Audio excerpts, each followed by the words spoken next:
Last few legislative sessions, we've seen a lot of vetoes from the governor, and then they would go on and be overridden by the state legislature. Well, Alana is asking, whenever the President of the United States vetoes a bill, it requires a 2/3 vote in both chambers of Congress to override.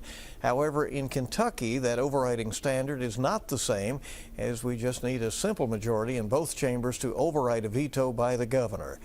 And so, has this lower threshold always been the case for Kentucky, or did politics as usual change the rules? That's the question, and here's Victor Puente with the answer to that good question. Kentucky is only one of 6 states that requires a simple majority by lawmakers to override a veto. Most states require 2/3 or 3/5 of its members to vote to override. Kentucky's first constitution in 1792 took a lot from the federal government. That included a 2/3 vote to override vetoes.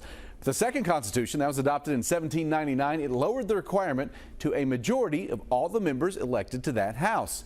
It's been that way ever since, including the current constitution that was adopted in 1891.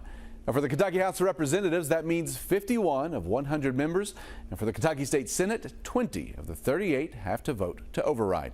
With a supermajority in both chambers, that is pretty easy for Republicans to meet that threshold. If you have a good question, just email us. Good question at WKYT.com. I'll see you on WKYT Mornings.